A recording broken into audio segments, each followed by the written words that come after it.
In a 30-minute televised speech, President Cyril Ramaphosa read a list of names during his national address on Wednesday. Tshegofatso Pule, Naledi Phangindawo, Nompumelelo Tshaka, Nomfazi Gabada, Nwabisa Mgwandela, Kortjie, and Lindelwa, Peni. All of these names were of young women from various parts of the country who differ in age, religious background, and vocation.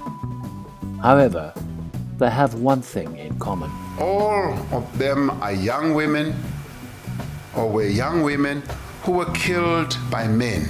Their killers thought they could silence them. But we will not forget them, and we will speak for them where they themselves cannot. In recent weeks, news headlines have been dominated by reports of several cases of gender-based violence. One such case was that of Tshegofatso Pule, who was 8 months pregnant.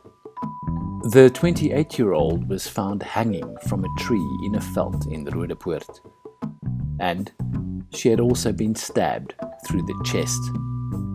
Her death sent a wave of outrage in South Africa and reignited the public's pleas to government for better policy and swifter action. We will speak for the innocent souls of Tshegofatso Pule's unborn daughter, who had already been given a name. The man accused of killing Pule has been arrested and appeared in court on Wednesday on a murder charge. And as a father to daughters, I am appalled at what is no less than a war that is being waged against the women and the children of our country. At a time when the coronavirus pandemic has left us all feeling vulnerable and uncertain, violence is being unleashed on the women and children of our country with a brutality that defies any form of comprehension. The women of our country are being raped. They are being killed by men. These rapists and killers walk amongst us. They are in our communities. They are fathers, they are brothers, they are our sons and our friends. They are violent men with utterly no regard for the sanctity of human life. You're listening to The Story. It's a podcast by News 24. We'll speak to journalists and experts about the week's biggest story. This is what we saw, heard, and uncovered this week.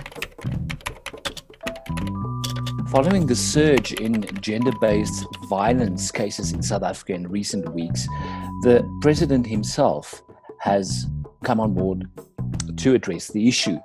On Wednesday night, Ramaphosa said 21 women and children have been killed in the past few weeks.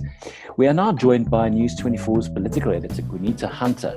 Kunita, good day to you. What would your response be to Ramaphosa's gesture? I think that the president really had to say something. He has been issuing statements, but when he addressed the nation on Wednesday evening, he had to take into account the spike in gender-based violence that we've seen over the last few weeks. I think that Ramaphosa kind of treaded very carefully around the matter, saying that, these are not just men who are monsters, or inferring that the men who commit these crimes are actually people who live amongst us. And I thought that was an important distinction to make, because very often politicians characterize the perpetrators of gender-based violence as these obscure monsters who live on the fringe of society, when we know as a fact that you are more likely to be killed by someone that you know as a female in South Africa. And I thought that it was quite interesting, Rian, to see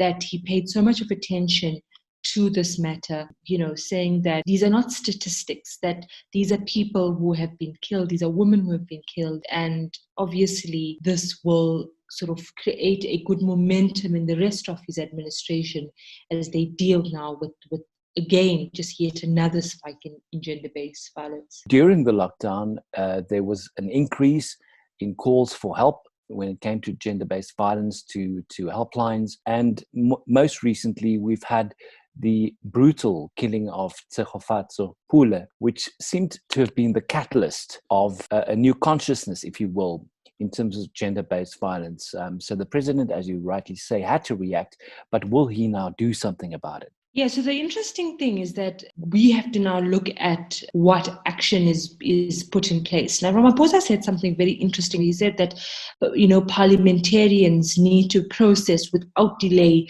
the legislation to curb gender-based violence. And these types of legislations was introduced last year when we saw that massive spike in gender-based violence in around September or October last year.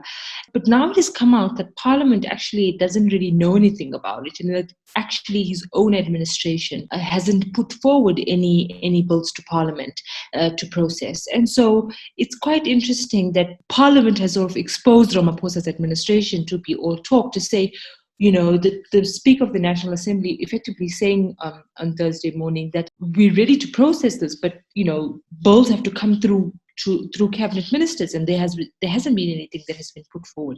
So you're already seeing this kind of disconnect, and I think we're going to see a lot of it moving forward, particularly around the issue of policing, the issue of bail, the issue. Ramaphosa has said over and over again that there shouldn't be bail given to perpetrators of gender-based violence. So we need to see now whether this will actually take place. And so really, South Africa, we've been around this circle so many times, and I don't know if politicians have the will to sort out this problem besides saying things, and issuing statements. So now what we need to do is really monitor each commitment that government makes and really, really hold them accountable. Punita, obviously this is not only a political problem, it's also a societal problem, and I don't want to employ your services as a sociologist or a psychologist,